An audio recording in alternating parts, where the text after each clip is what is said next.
Alright, so in my video this week, I'm working on a series of punch list items that I need to get done on this rock crawler.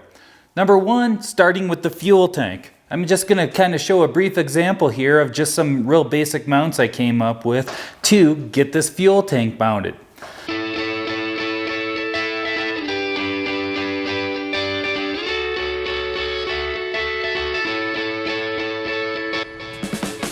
I'm using these trick tabs to hold this fuel cell down.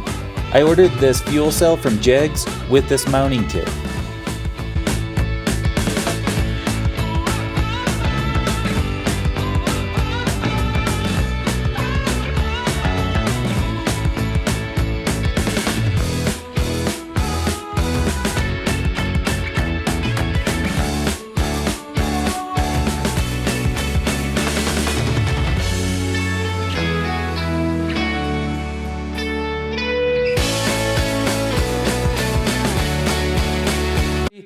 I needed to cut the ends off these knuckles because I had that extra little piece sticking off of the knuckles on the steering knuckles. So I cut that off, cut a little plate to weld there, and this is how I did that as well.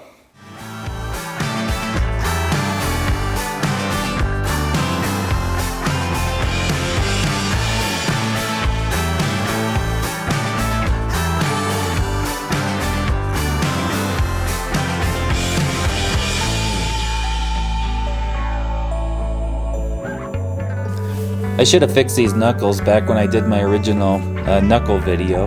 However, it's just one of those things I kept putting off, and now I was like, well, I need to get this done.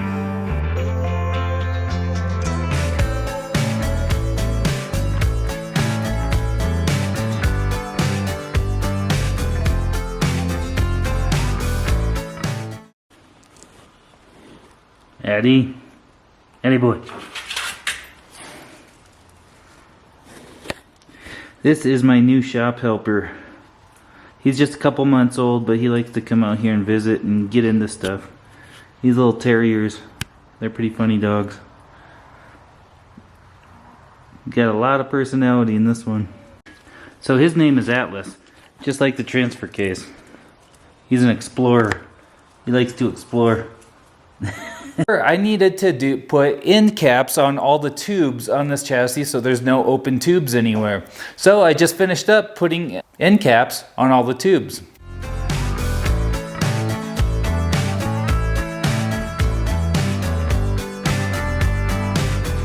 I'm working on limit straps. Now I got the tabs here for the limit straps, and the first time I placed them I was not happy with them, so I decided to cut them off and put them in a different location. So basically this is just a double shear type bracket, and this is an example limit strap. This limit strap's a lot longer than the ones I'm going to use because I'm just going from the frame to the axle to keep them as short as possible. Now these are pretty versatile on how you can mount them because you can see the tab can kind of pivot and has plenty of room. So what I'm going to do is mount it on the front of the axle and up to the chassis. And that's the first thing I was going to get done, is get these limit straps on. And then what I do is I droop out the axle and then measure my distance. And then I'll order them probably 2 inches shorter than that, because when the axle droops out, these things stretch. I've read somewhere that these stretch a couple inches. So it seems like 2 inches was kind of a good measurement to use. So that's how I go about limit straps, and why I use limit straps is so that your shock isn't the limit strap.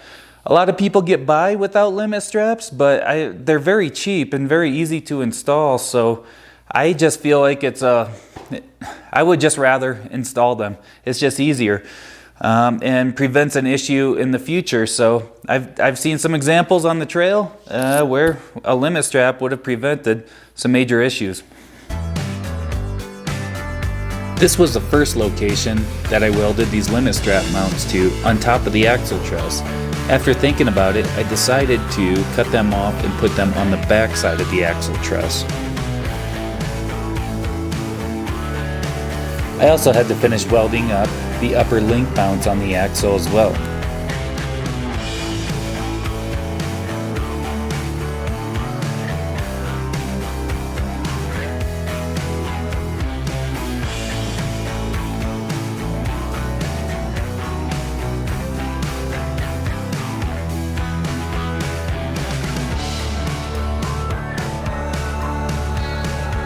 I used a piece of flat stock just to line up the lower limit strap mount and the upper limit strap mount. I ended up mounting it on the front of the axle truss straight up to the chassis.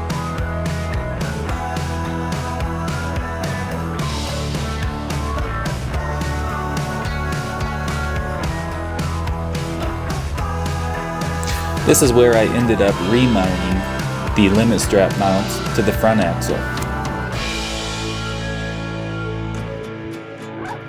So in summary, I will droop out the axle with the shocks in it to get the maximum length of the stroke of the shocks, and then measure between the two holes in the limit strap to get my measurement for how long the limit strap will be.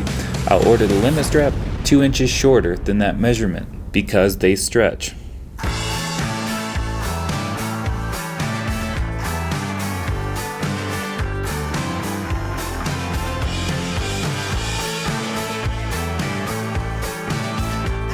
I also had a little bit of random welding to do on this rear axle, such as the shock mounts as well.